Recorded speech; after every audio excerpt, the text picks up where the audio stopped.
Ceux qui ont la ref, mettez en commentaire. Fuck the population. Hello YouTube. Je l'ai fait à l'américaine aujourd'hui. Alors aujourd'hui, on va parler de développé couché et plus particulièrement de la largeur de votre prise au développé couché. Ce qu'il faut savoir, c'est que c'est un aspect qui est très peu envisagé parce que soit les gens se disent que c'est pas si important que ça et du coup ils prennent la prise anatomique, à savoir donc à peu près largeur d'épaule, soit au contraire les gens qui s'y intéressent sont un peu on va dire au fait de ce qui se fait en force athlétique et du coup savent que la limite supérieure c'est la bague qui est sur la barre et du coup prennent tout de suite index sur la bague vu que c'est la prise réglementaire maximale. Alors qu'en fait, c'est super important de déterminer cet aspect-là puisque ça va vous permettre de maximiser au mieux la force que vous pouvez déployer sur le développé couché et donc vous avez beaucoup plus de chances de mettre plus lourd sur le mouvement avec une prise adaptée à vous et j'insiste là-dessus. Même s'il y a des règles assez générales et objectives dont je vais parler juste après, le but c'est toujours de trouver ce qui est adapté à vous par rapport à vos propres circonstances personnelles. Alors, j'étais en train de réfléchir, excusez-moi. Il y a deux aspects absolument critiques pour comprendre quelle prise choisir sur le développé couché.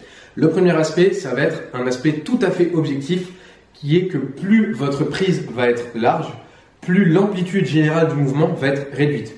Et plus l'amplitude est réduite, plus vous maximisez vos chances de mettre lourd sur la barre. Forcément, si vous prenez... je vais être franc.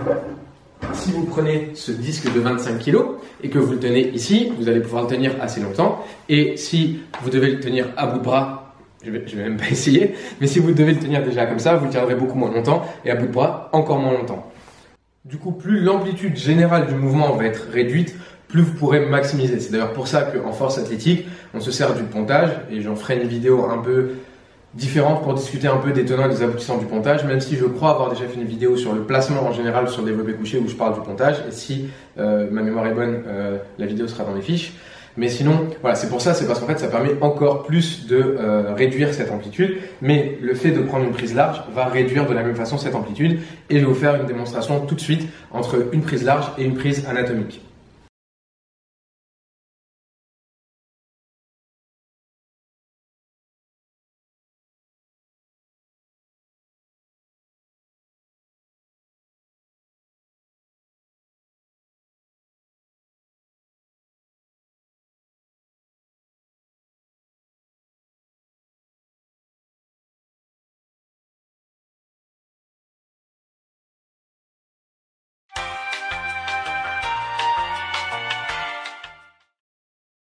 Attendez, je me remets de mes émotions parce que je suis un powerlifter. Donc du coup, je viens de faire 4 reps. C'est compliqué. Donc, comme vous avez pu le constater, avec une prise large, il y avait un certain angle au niveau de mon coude par rapport au moment où j'ai touché ma poitrine avec la barre. Et avec une prise serrée, l'angle au niveau du coude était beaucoup plus prononcé. Donc, amplitude plus importante. Maintenant, ce n'est vraiment pas le seul aspect que vous devez avoir en tête. Sinon, de ce simple fait objectif, tout le monde devrait prendre large et la réalité est que tout le monde ne prend pas large, et qu'il y a vraiment différentes manières de choisir et d'optimiser votre largeur de grip pour vous.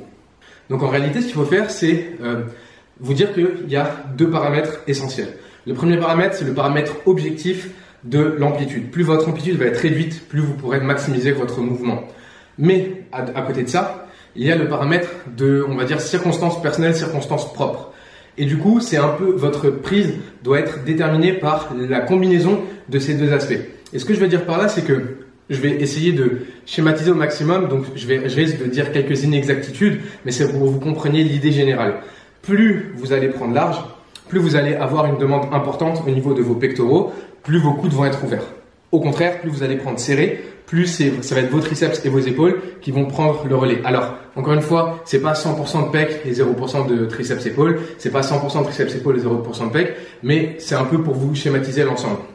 Donc, si jamais vous prenez une prise qui n'est pas adaptée à vos points forts, donc exemple, vous avez vraiment des triceps très puissants, des épaules très puissantes et des pectoraux pas si puissants, ou à l'inverse, vous avez des pectoraux très puissants, et des triceps et des épaules pas très puissants, forcément, vous allez devoir choisir votre largeur de prise en fonction de vos paramètres. Et pour ça, la meilleure manière, c'est de tout simplement tester. Pour tester, c'est tout simple. vous introduisez des variations de grip, des variations de largeur dans votre plan d'entraînement. Et comme ça, vous avez des espèces de petites marques, on va dire, objectives de « Ah oui, je suis un peu plus fort en prise large » ou au contraire, je suis un peu plus fort avec une prise, on va dire, moyenne ou au contraire, plutôt avec une prise serrée. Encore une fois, en général, je dis bien en général pour, allez, on va dire 90% des gens qui verront cette vidéo, c'est plutôt une prise large qui sera voulue. Mais attention, vous avez large et large. Et donc là-dessus, je vais vous montrer un petit quelque chose. Donc, par exemple, là, comme je vous l'ai dit, c'est ce qu'on appelle la prise maximale. Vous ne pouvez pas aller plus large que ça. Donc, c'est les index sur les anneaux. Après, vous pouvez tout à fait mettre, par exemple, ce doigt sur la barre. Et là, vous êtes quand même sur une prise plutôt large par rapport à une prise anatomique qui sera à peu près ici. Donc là, vous voyez, il y a quand même pas mal de largeur supplémentaire. Mais vraiment, tout est une question de degré. Donc peut-être que c'est pas l'index qu'il vous faut, mais plutôt le majeur. Ou alors peut-être que vous devez mettre le petit doigt au niveau des bagues. Voilà. Mais pour des personnes en force qui cherchent à optimiser et à maximiser le poids qu'ils peuvent mettre sur la barre, vu que c'est l'objectif en force athlétique, c'est plutôt une prise assez large qui sera voulue, avec quelques petites exceptions de certains athlètes qui vraiment sont en prise très serrée. Alors, par rapport au petit test dont je vous ai parlé, je vous conseillerais de tenir ce test sur plusieurs semaines et l'idéal, ce serait d'avoir en fait, pas forcément la séance entière qui se ressemble, mais d'avoir, on va dire, 2 barres ou 2 séries similaires sur votre prise actuelle que vous avez et la prise que vous souhaiteriez tester pour avoir vraiment un ordre de comparaison. Par exemple, si vous faites un x1, on appelle ça un single en force, si vous faites un x1 sur votre prise actuelle et qu'à côté de ça, vous testez une prise un peu plus serrée sur un x5, ce sera très compliqué de savoir comment ça se transfère. Alors que si vous testez votre prise actuelle sur un x1 et que la prise test, vous la gardez sur un x1 également, vous aurez une meilleure idée de est-ce que cette prise est faite pour vous ou non. Et comme par rapport à la durée, j'aurais vraiment tendance à dire essayez de pousser ça sur plusieurs semaines parce que si c'est une prise à laquelle vous n'êtes pas habitué, vous verrez qu'il y aura des petites modifications et des petites différences en fonction de l'endroit où vous posez la barre sur votre poitrine, le tempo de descente, etc., etc.